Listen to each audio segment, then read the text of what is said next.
What's up? What's up? What's up? Yo, yo, yo. What's up, you guys? Come on in the room. Happy day. Hump Day Wednesday. We are finally here. My name is Ashley Denmark. My name's Antonio Denmark. We are your coaches. We are your guides when it comes to investing in real estate. I am super excited. Today we're going to be talking about um if buying houses on credit cards, if that is a genius or insane move. All right, that's what we're going to talk about today. If it's a genius or insane move. All right, so join in. Come on in. Let's do this thing. I'm excited to teach you. Um, how you doing today, Antonio? Honestly, not doing the best, but I'll be all right. You'll be all right. Oh my goodness. Okay. What you got going on up there? It didn't go through again, but we are live on the others.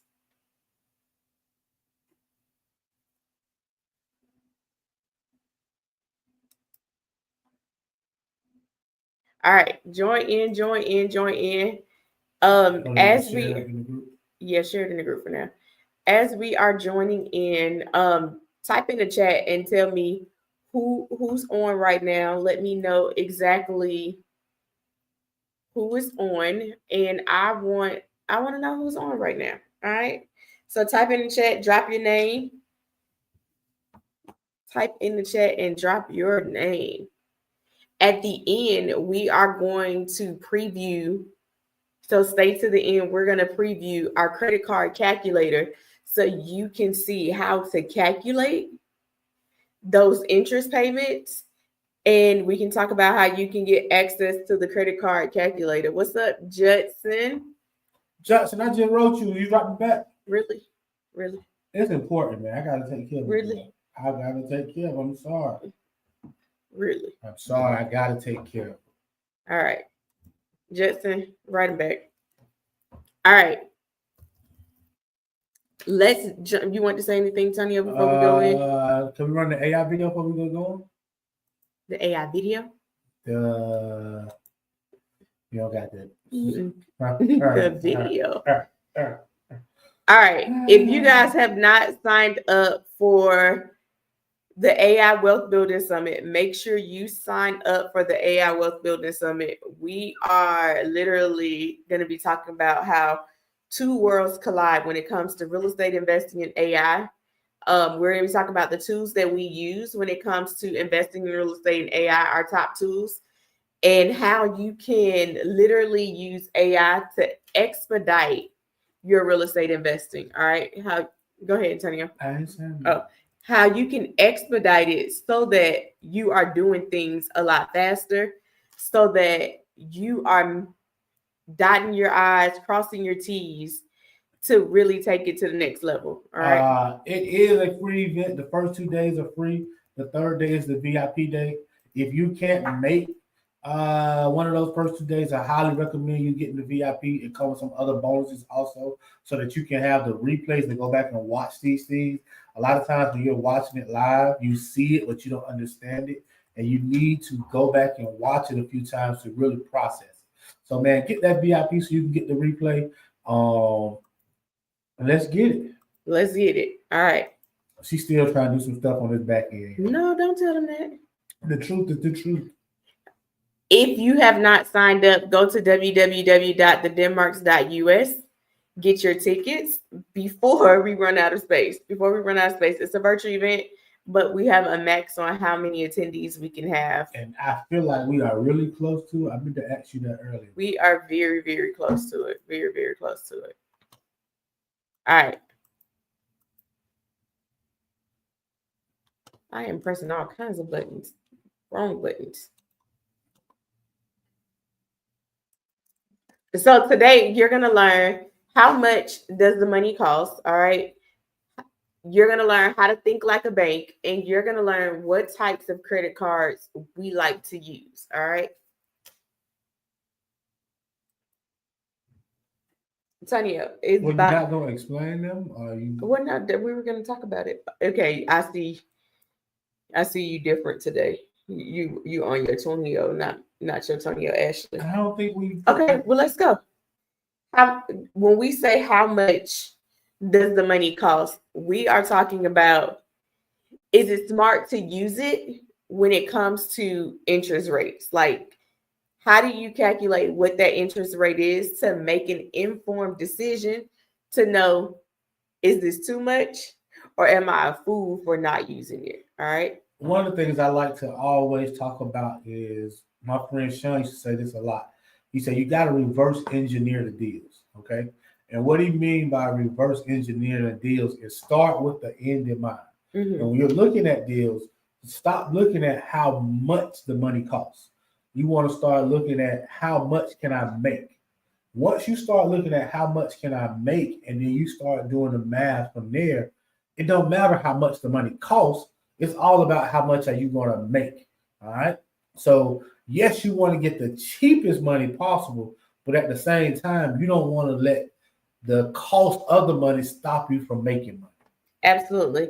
And then thinking like a bank is important, because sometimes if you have too much funding, you can literally become the bank and you can make what I like to call in your sleep money, when you don't even have to manage some of the rehabs. How you have too much money? Too much money? Because that did not. All right. So what too much money is, let's say your capacity tells you you can only do a certain amount. So maybe my capacity tells me I can only do 2 at a time, but I have enough funds to do 3, 4 at a time. Well, I can lend those funds out and become the bank. All right. And make money in my sleep. Okay. That make a little more sense. Right, that was better. That was better, y'all. What I want to add to that is, you got to understand how the bank makes money. All right. Mm-hmm. What the bank does is, the bank takes your deposits and they give you 0.0001 interest on your money. And they take your money and they collateralize it, and then they loan the money out at 5, 6, 7% in the form of car loans, house loans, personal loans. All right. Mm-hmm. So their whole business is to make money on that difference between how much they're giving you and how much they're making off the bar. So like, they're okay with making that spread. So I want you to think like that. If I can borrow the money at 5% and lend it back out at 10% and make a 5% spread, I'm thinking like the bank. I'm making money off of other people's money. Mm-hmm. All right. Mm-hmm. So that's what we mean by think like the bank. And let me say this. Absolutely, Sonia. All credit cards are not created equally. All right. All credit cards are not created equally. One of our scars when we first started, we thought that, oh, it was so smart to invest with credit cards, but we didn't understand the foundations when it came to, if we're buying houses, we shouldn't be using our personal credit cards. All right. We should be using our business credit cards, because they're not going to run up our credit score or run down our credit score. So when we started, we had tons of personal credit cards, and we didn't understand that, oh, by the time you use 40,000, 50,000 in personal credit, the minimum payment isn't the same. All right. We thought it'll still be $25 a month. No, that was absolutely wrong. So we're going to talk about that, like what types of credit cards to use and what types not to use. We don't talk about this a lot, but we are the definition of got it from the mud. Like, we have nobody give us no money to start real estate. Yeah. So like, we had to be creative. We had to be resourceful. We had to do a whole bunch of different things to get going. Like, there was no clear roadmap for us when we got started. It was trial and error, baby. It was, I'm going to say this so wrong. Cease under fire, whatever it is. Don't say it then. Don't say it then. But it was let's try this stuff and make it happen. And if it don't work, we'll try something different. So that's why we can talk about a lot of these different things and tell about our journey on how we began to be successful in real estate. Absolutely. It was definitely a trial and error. We're putting pieces of the puzzle together. And that's honestly how we get to where we are today. And so let me encourage you if you feel like, man, I'm having a problem when it comes to funding, or I'm having a problem with knowledge, let me encourage you to keep learning. Let me encourage you to take action, though, because that's the difference. You can learn tons of information and still be afraid to take action. So learn, but don't let that learning paralyze you from taking actions and making moves. All right. And I'm gonna take somebody quote. I wish I remember who I listened to, but I don't know. I just know I ain't said. I'm not saying it like I said. You're not the author. I'm quoting what somebody said. You're not the writer. And they said, if you're waiting on a feeling to be ready, you're never going to get that feeling. Because being ready isn't a feeling, it's a decision. And you got to make a decision to be ready. You're not going to feel ready.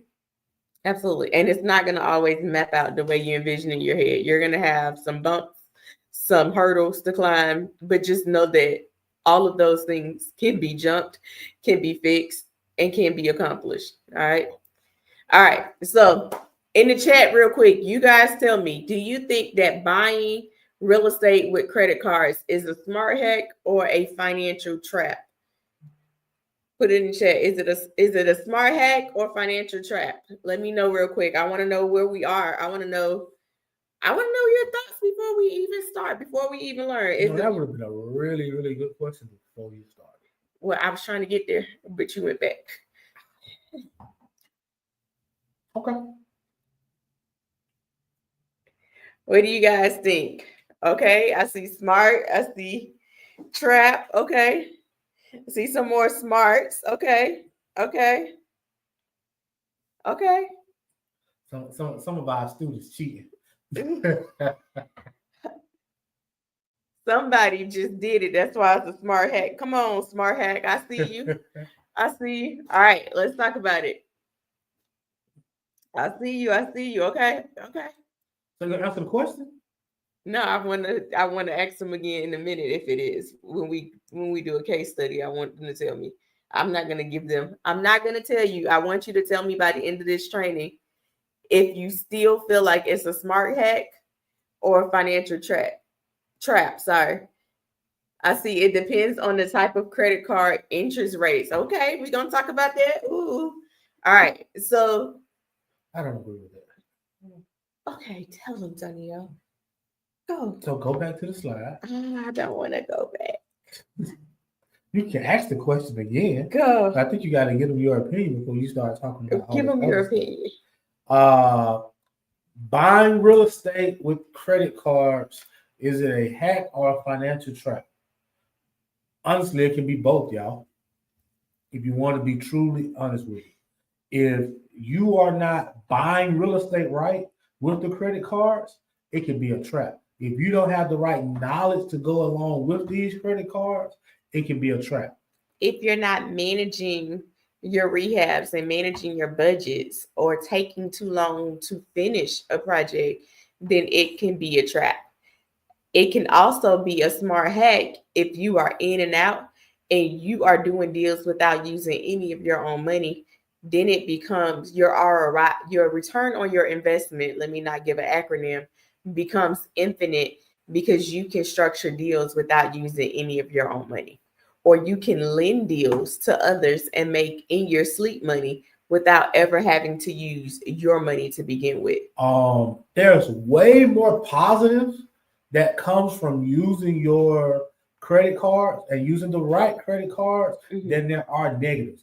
But I don't want to be the person who sit here and tell you that it's all great. It's all peaches and cream. Yeah. I'm not telling you that. I am telling you that it's a way to get started. I am telling you it's a way to scale your business. I am telling you it's a way to change your financial situation if done right. All right. And let me say this. So many times I see people and they forget the purpose of when they get the funding. They forget the purpose of why do they have the business funding or why do they have access to funding, and that it is to do deals with, okay? Not to live your personal life off of it. And when you start to live your personal life off of the credit cards that are intended to be used to buy assets, then it becomes a financial trap. All right. So I'm gonna hit this high level real quick. If you have never read the book Rich Dad Poor Dad by Robert Kiyosaki, I highly recommend you read it. And one of the foundations of the things he teach is good debt versus bad debt. All right. And understand that good debt is when you are borrowing money to make money. Mm-hmm. All right. Bad debt is when you buy something with those debt that does not produce money. Mm-hmm. All right. And understand that it's a deep conversation, but on a surface level, as long as you're borrowing money to make money, that's good debt. Don't be afraid of it. Mm-hmm. But the second you start borrowing money, using your credit card to go on vacation, to buy cars, to upgrade your living situation, it becomes bad debt. Mm-hmm. And that's where our people get in trouble, is using bad debt and using a lot of it. And then saying debt is bad. I don't want no debt. I want to be debt free. Wealthy people do not want to be debt free. I'm just telling you, it's a different mindset. It's a different mindset. Wealthy people do not want to be debt free. All right. So if you want to be debt free, you have a poor person mindset. And I'm sorry to be the one to tell you that, but that's not how people with money think. Mm-hmm. They don't think about being debt free. They try to get in as much debt as possible. Mr. Antonio said, awesome. What Antonio is saying should be in the Bible. That's Mr. Antonio, so that you know. All right. Let's get into it. You can get funding, okay? You can get funding to do your real estate deals. You can get funding, and there's different ways that you can get funding. There's two different ways. You can get personal funding or you can get business funding. And your credit score really determines your credit profile. Let me say that really determines which one you're able to fit. Okay. Both of these ways you can use to invest in real estate. All right. To invest in your business. Both of these ways you can use, but where you are determines which route is the best route for you. All right. I'm a high level personal. Okay. And then you can go business. Well, when it comes to personal, the one thing that we don't recommend is personal credit cards. Absolutely. Because personal credit cards has a big impact on your credit score. Mm-hmm. And if you max out a personal card, that could cause all type of problems. But if you are getting lines of credit in your personal name, mm-hmm. I'm cool. If you are getting loans in your personal name, I'm cool. But if you got to be getting them loans to do deals, to invest, to make good debt, not bad debt. If you are getting these loans to do bad debt, I am totally against that. All right. So just to piggyback on what Antonio said before I roll into business, if you are getting the installment loan and you are getting it to upgrade your personal house, all right, say you're going to add a pool in the back, because I've heard that recently. Say you're trying to add a deck in the back. I highly disagree with that, okay? Because that house, that personal house, is not making you any money, all right? It's already a liability because you're staying in it. So you need to be creating assets with the money that you are borrowing, and those assets in return, when you make the profit from those assets, then you use that to upgrade your personal living or whatever else you want to do with it, go on vacation. But you need to use it to create an asset first before feeling in your emotions and saying, I feel like my kids deserve a pool in the back. They don't. A trip to Disney World. They don't. You deserve to build assets first that then produces the returns to take them wherever they need. All right. I'm going to say the same thing you said, Ashley, but I'm just going to say it in a different way. I'm listening. All right. I want to go to Disney World. It costs $5,000 to go to Disney World for me and my family. All right. Can I just do my story? Oh, okay. Simple numbers.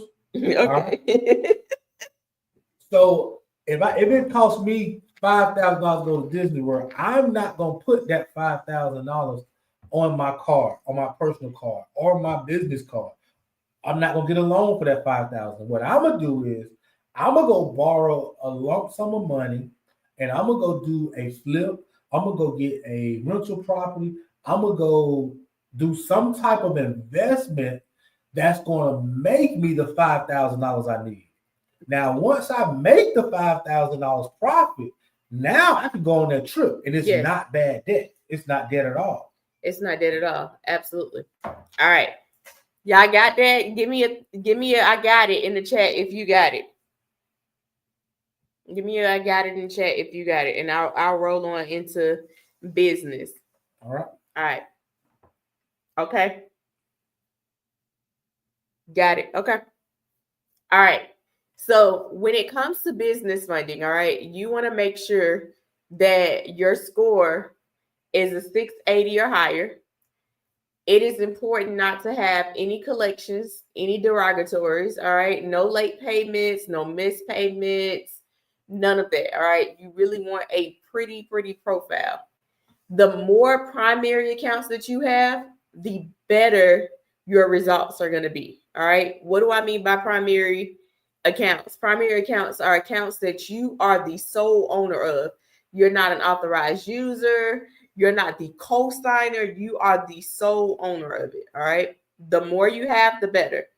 10 is a great profile. If you have less, can you go for business funding? Yes, but don't expect to max out because it's probably not going to happen. And it's not going to happen because they want to know that when they give you these large amounts of funding, that you can handle it. Okay. If you only have 4 or 5 accounts, that's not showing that you can manage debt very well. All right. 10 is showing, okay, this person can be trusted to get some large debt.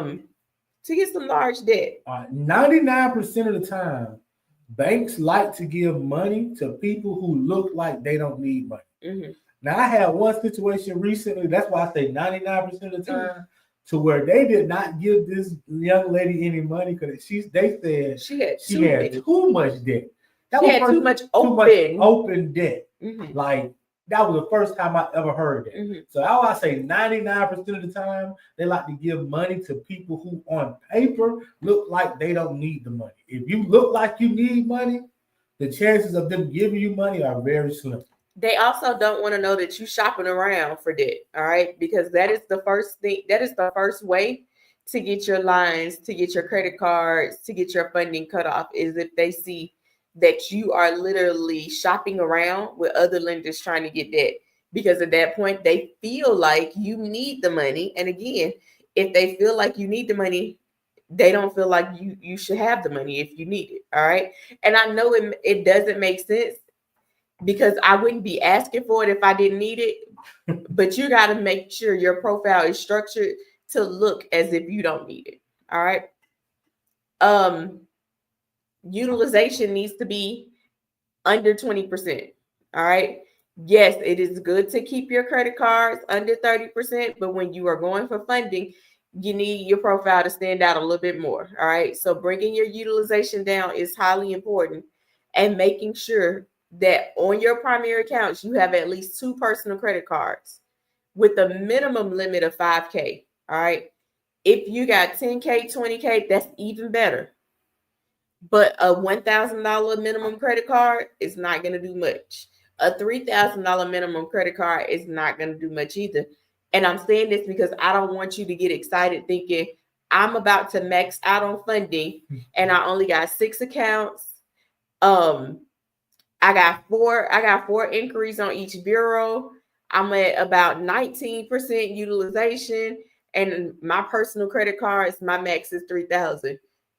My maximum limit is $3,000. You're not hitting the max on all these levels, so you're not going to max out.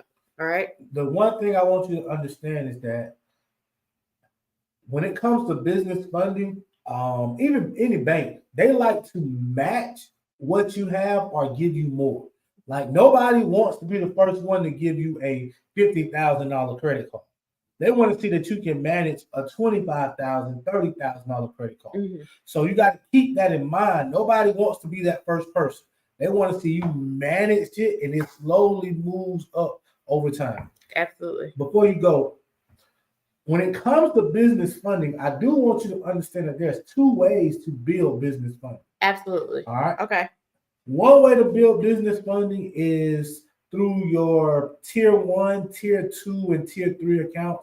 When you're doing that way, you are basically building your paydex score, and you are trying to non-personal guarantee any of your stuff. Mhm. That way, it usually takes 6 months to a year to actually get to good credit or Mhm. good usable credit cards or lines of credit. But the way that we like to do it is we like to use your personal credit profile to get funding in your business name. Mm-hmm. Mm-hmm. And you don't have to have a P&L statement. You don't have to have all those documents in line with your business in order to get funding. Mm-hmm. The best businesses are the ones that are 2 years or older with the owner has a good personal score. All right. Can you get funding if you're only a year old? Yes. But to maximize it, ideally your LLC is 2 years old. It ain't gotta be no made no money. Just it's been formed. You got a certificate of good standing. That's all you need, and a good personal credit score. Mm-hmm. So if you are a person that's sitting on a 720, 730 credit score, trying to get into real estate and saying funding is an issue, funding isn't an issue. Mm-hmm. You just got to understand how to turn that credit into cash so that you can do deals. Absolutely. All right, let's do it. Let's talk about one. All right, this couple invested $75,000. All right, they received $79,000 back. They invested this $75,000 off of a business credit card. Their wire fees ended up being $50. They had it out for 2 weeks, so it wasn't even a full month's payment. Okay. The card had 0% interest. Their net profit was $3,950. They received $1,500 in credit card rewards, and the total amount that they made was $4,350. All right. And what they did was they did what we call a transactional funding. Mm-hmm. To where they bought the house temporarily until the buyer could buy it. Mm-hmm. And I know a lot of you saying like, man, I'm not in circles that's doing that type of stuff. Change your circle. You got to get in some different rooms, y'all. Change your circle. This is normal, y'all. Yeah. If you're in the right rooms, this type of stuff is normal. To where a buyer needs to, a buyer trying to buy it, the seller got a date they got to close by, and the loan is already in progress, but it's not done, and you might have to lend money for a week or two until the loan is done. This is normal, y'all. Let me ask this question. Deal or no deal in the chat?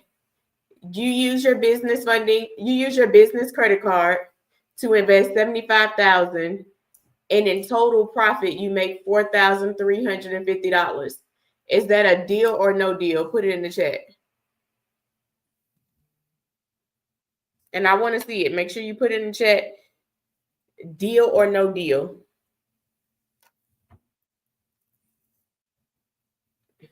Okay. Okay.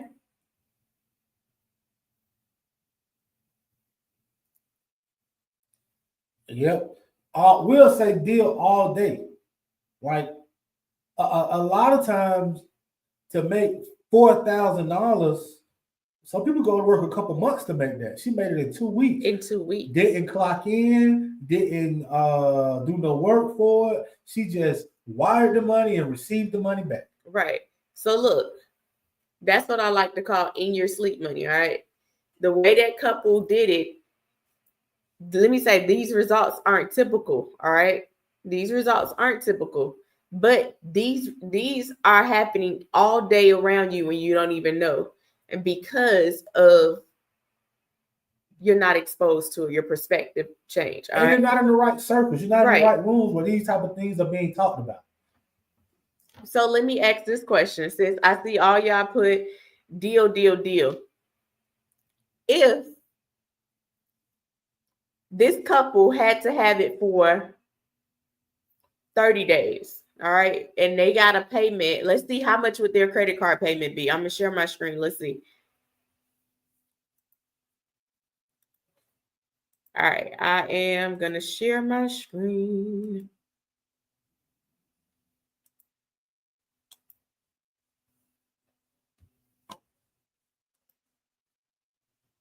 All right. Let's say what we said, it was 75,000, right? Yep. So 75,000, 0% interest.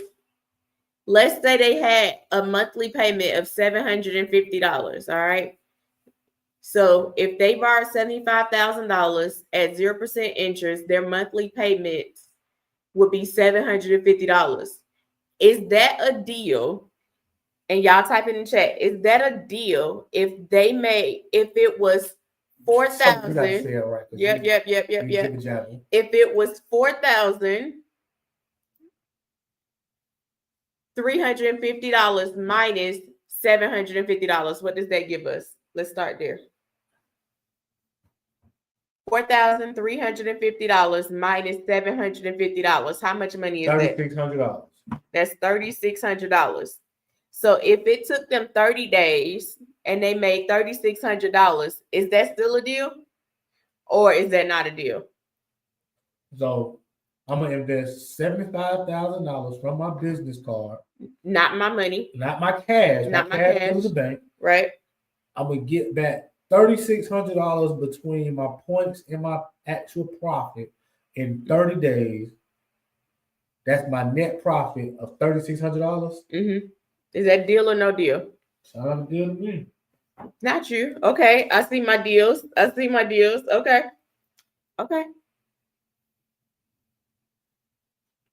You being ready to say something, Antonio? No.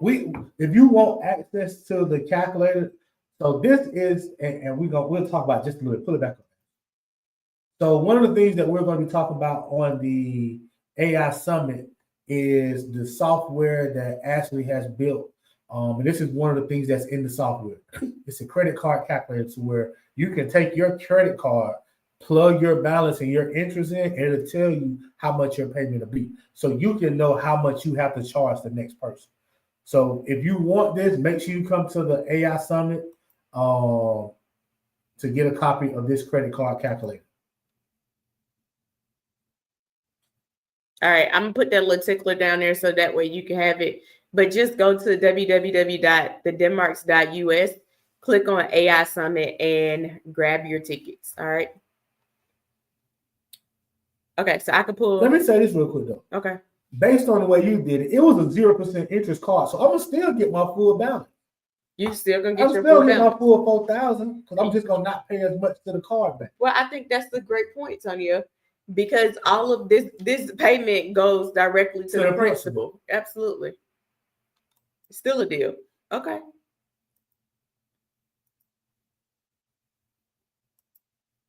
All right, let's talk about this one real quick. This one was a little more complex. All right. Before you go. Okay. So the couple that this deal is based on, they was not finna do the deal because they felt like they was gonna have to pay too much in credit card payments. Mm-hmm. And we created it to where, hypothetically speaking, if you had to pay a 15% card for 6 months, what does that look like? How much interest is that asking? Don't just get caught up on saying, "Oh, 15% interest is a lot. I can't make that payment." But how much does 15% interest really boil down to? Yeah. Versus how much can you make by doing a real estate transaction? Mm-hmm. All right. So this investment, they had to invest. They were getting a fix and flip loan, and the hard money lender was basically doing 100% purchase, 100% rehab. All right. However, the borrower, the person that was buying it, needed to bring their interest.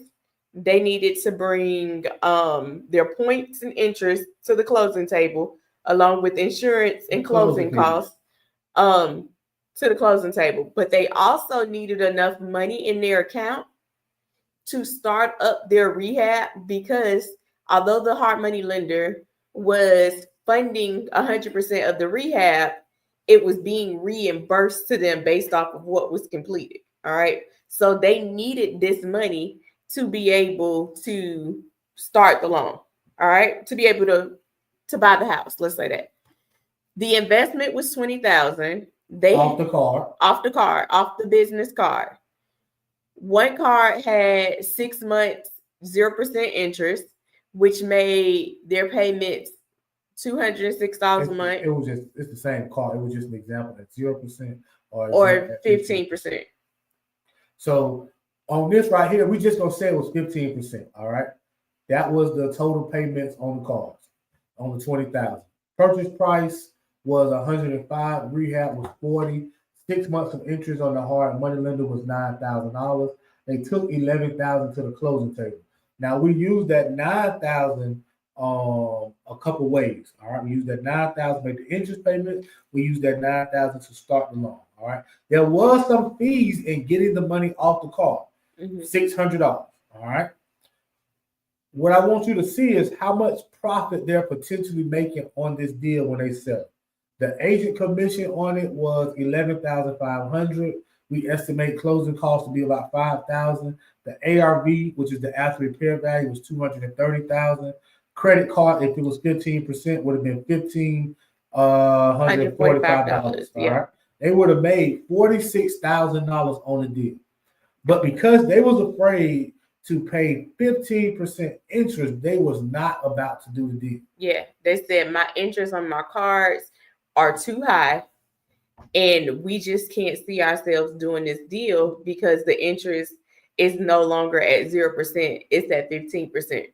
So just picture this: they was gonna like let $1,500 stop them from making $40,000, and not even $1,500 in the grand scheme of things. The difference between 0% interest and 15% interest was really a little over $300. All right, so $300 was really what was gonna stop them from doing the deal. All right, y'all, it's important to really audit who you're listening to. All right, really audit the things that you were taught in the past.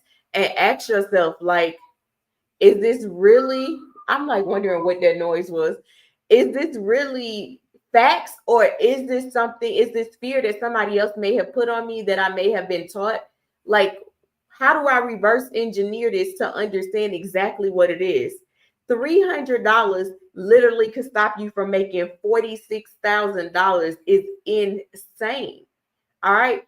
All because I don't understand how to calculate the interest. And total vulnerability, I was that guy. It took me a long time to borrow money. Like we was doing real estate deals for years before I actually got around the concept of it's okay to pay interest. It's okay to pay somebody interest. It doesn't matter if I can make $40,000 on a deal. I don't care about paying $10,000 in interest. I don't. But it took a long time for me to get that because I came up viewing debt as bad all the way around. I didn't understand the difference between good debt and bad. So it's not a thing to where I'm picking on anybody. I'm just talking about our journey and how I came through this and how I overcame it. By constantly being in the right rooms, by constantly putting things on paper, by constantly analyzing things for myself, not just the things that I grew up being taught from a child. Like, yes, some of those things are great things, but if your parents ain't millionaires, you might need to slow down their financial advice. Just to be honest with you. I'm sorry to be the one to say it. And let me say this, they don't even have to be millionaires, but they need to be financially stable, all right? Don't be afraid to take risks to get you to the level that you're trying to get to, okay? Don't be afraid to do that. A $300 risk, it sounds like it's so much more when you go from 0% to 15%. It just sounds like, oh my goodness, like somebody is robbing me. That is too high. No, it's not. That's not the case. What I wanted to do real quick, I'm going to go back to the credit card calculator real quick. And I wanted to look at if I had to get $25,000 from a credit card with, let's say, 10% interest, my payments would be $458. If I can make 30, 40, 50,000 and have to pay this a month, I'm gonna do it all day. And let me say this. Even if it was 700, say the credit card that I'm using has a 2% minimum payment that they require each month, and that plus my 10% makes it $708. I don't care because I'm going to make sure I can do the numbers. That's a part of analyzing your deal, is making sure you can afford it. All right. This $708 is way cheaper than not doing a deal at all and making nothing. All right. Damn. Your possibilities are nothing then. Actually, that hurt. And let me say this. Think about all of the missed opportunities that has came your way because you were afraid of interest. Because interest was so high and you said, ain't no way I'm gonna be able to do that. It doesn't make sense. It costs too much. It costs more not to do it. It costs more not to make that 20, 30,000 that's going to change your life. That's going to change your financial situation. All right. But let me say this, like we said before, it is so important, y'all. It is so important, y'all, to do right by the funding when you get it. All right. It is equally as important to do right by the funding when you get it. Because if you don't manage that rehab, if you don't manage the time, if you don't manage your expenses, then the rewards of doing it is pointless if you can't do it right. And I'm going to push back on that, Ash. I won't say it's pointless. All right? It's a lesson. One of the things I do want you to understand is when you are just starting out in real estate, don't chase the money, chase the skills. All right? Chase the process, chase the understanding. Get good at the craft, and the money will follow. Yeah. All right. So if you take a little too long in the first one, and hey, it don't come out like you want to come out, the bright side is you got the experience. You went through it. You know what it feels like. You know where to make your tweaks the next time to make sure that you are as successful as you want to be. Like it takes, just be honest with you. If a person hasn't done over 10 deals, they're still beginners in my book. Like there's still a whole lot that they just have not seen or experienced. Even at 200 plus deals, we see new stuff every day. Every day. Now, something new that just happened. A contractor was sending us quotes from the store and asking us to pay it, but he was never buying the material. Like he was just sending us quotes like he was buying the stuff. So I see something new all the time in these projects. So understand that. Keep tracking, keep trucking, keep getting experience. Don't be afraid. Take the risk. Somebody got to take the risk to change what's going on. Absolutely. All right. Abe said, still a good deal. That's $120 a day is what they're making. A 120. See, a math man. A day. And if you're not good with calculating, y'all, which everybody isn't, I understand. She ain't at best. No. But get these type of tools that calculate for you. Yeah. You ain't got to calculate this stuff. I like calculating. But you ain't got to calculate it. There's plenty of tools that you can use to calculate how much profit am I going to make? How much this interest payment going to be? How much is my total interest going to be before you even buy the deal? Get access to these calculators. All right. Any other questions? Again, if Can I get my drink, please? That's not yours. Absolutely not. That's mine. If you have not registered for the AI Wealth Building Summit, make sure you register. We are literally 8 days away. 8 days and about probably 12 hours, maybe 10 hours away from literally blowing your mind when it comes to real estate and AI colliding with each other. And it's not just AI real estate. Like we are going to be teaching real estate. We're going to be teaching how we find deals. We're going to be teaching how we rehab deals. We're going to be teaching how we fund deals. Like the foundation of the conference is real estate. But we're going to also show you how we've been using AI to help expedite these things. So this isn't, don't think that this is a techie type of summit. This is a real estate summit with a little AI sprinkled in there, okay? With a lot of AI sprinkled in there, hey. But this world is evolving, all right? There was an internet phase. There is now an AI phase. And you don't want to be left behind because you decided, I'm not going to learn it. You're going to have to learn it one way or the other. I'm going to say this and we're going to get up out of here. Okay. If you're not diving into AI, you're already behind. You're already behind. You're already behind. I'm telling you. But that's okay, because come to the AI Summit and we are going to bring you up to speed, and you're going to be using AI. You're going to be doing deals with it. You're going to be calculating your deals. You're going to be analyzing your deals, doing your scopes of work, managing your projects better. All right. Making your offers quicker. Making your offers quicker. I'm talking about, we did an offer yesterday in seconds. In seconds, y'all. Where some of my students say, I don't have the time to do 5 offers a week. If you can do them in seconds, how many can you really do a week? How many can you really do a week? I got a meeting that too. That's what AI is doing, y'all. That's what AI is doing. All right. I love you. If you are a person that's want to take steps to get into real estate, don't know where to start, man, y'all book a call. We might have the 15-minute call to talk about it, to point you in the right direction. If you're interested in business funding, book a call. Yeah. Ain't nothing for sale. Send us a DM and we'll get you a call book. All right. All right. Love y'all. Have an amazing day. Peace.